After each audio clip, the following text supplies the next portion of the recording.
पे आपका स्वागत है।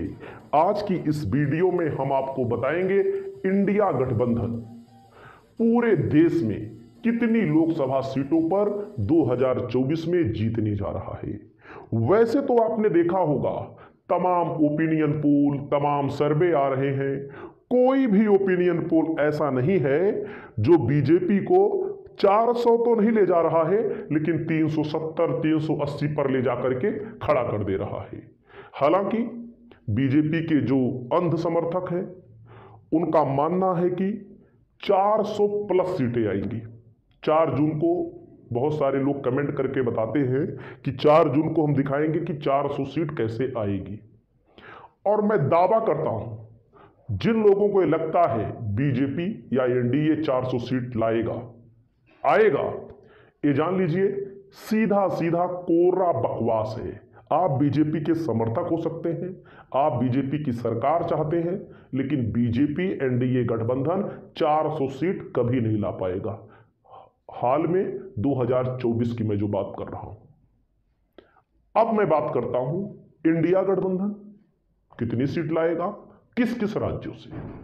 तो सबसे पहले सबसे ज्यादा सीटें जो आने जा रही हैं उसको मैं बताऊंगा, उससे कम सीटें, फिर उससे कम सीटें, फिर उससे कम सीटें, ऐसे हम आपको बताने का प्रयास करते हैं। सबसे ज्यादा सीटें इंडिया गठबंधन से आ रही हैं तमिलनाडु से। तमिलनाडु में 39 लोकसभा की सीटें हैं। इंडिया गठबंधन 39 की 39 लोकसभा सीट जीत रहा है, 39 सीट। मैं आपको टोटल करके भी बताऊंगा इंडिया गठबंधन की कितनी सीटें हो रही हैं। अब दूसरे नंबर पर आता है उत्तर प्रदेश। उत्तर प्रदेश पर बात करते हैं। अगर हम बात करें उत्तर प्रदेश में 2014 में यहां पर बीजेपी ने बहुत अच्छा प्रदर्शन किया था। 5 सीट सपा जीती थी, 2 सीट कांग्रेस, यानी कि 73 सीटों पर एनडीए चुनाव जीता था।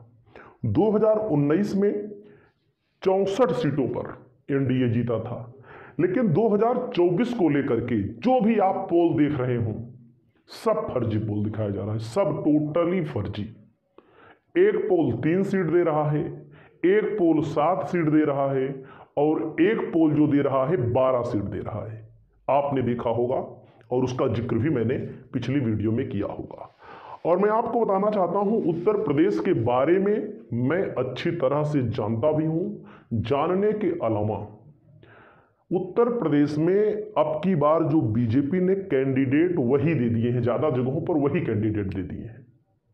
कैंडिडेट को लेकर के स्थानीय लोगों में नाराजगी बहुत ज्यादा है। बाकी बेरोजगारी, महंगाई, शिक्षा, ये सब तो है ही जो भी मुद्दा है, लेकिन कैंडिडेट को लेकर के कहीं ना कहीं बहुत बुरी स्थिति है। अब जैसे आपने देखा होगा आंकड़ा जो मीडिया दिखा रहा है, बीएसपी का 4% वोट, जो बीएसपी 12 से 13% वोट प्राप्त की थी विधानसभा के चुनाव में, उसी बीएसपी को 4% दिखाया जा रहा है। यानी कि बीएसपी का वोट काट करके बीजेपी के खाते में जोड़ दिया जा रहा है। टोटल बीजेपी के खाते में बीजेपी का वोट 51% दिखाया जा रहा है, जो सरासर गलत है। बीएसपी ठीक ठाक कंडीशन पे चुनाव लड़ रही है, सीट जीते या ना जीते, लेकिन बीएसपी चुनाव सही लड़ रही है। मतलब अपने हिसाब से जैसे उसको लड़ना चाहिए वैसे लड़ रही है। अब मैं बात करूं कौन कौन सी सीटें हो सकती हैं, बाकी जल्दी जल्दी मैं बता देता हूं। अमेठी में राहुल गांधी लड़ेंगे, लगभग निश्चित हो चुका है। अमेठी जीतेगी कांग्रेस, रायबरेली कांग्रेस जीतेगी।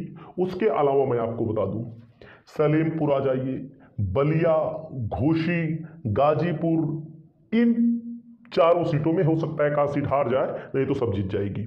उसके अलावा यहां पर है आजमगढ़ के बाद आप आ जाइए संत कबीर नगर, बगल में है।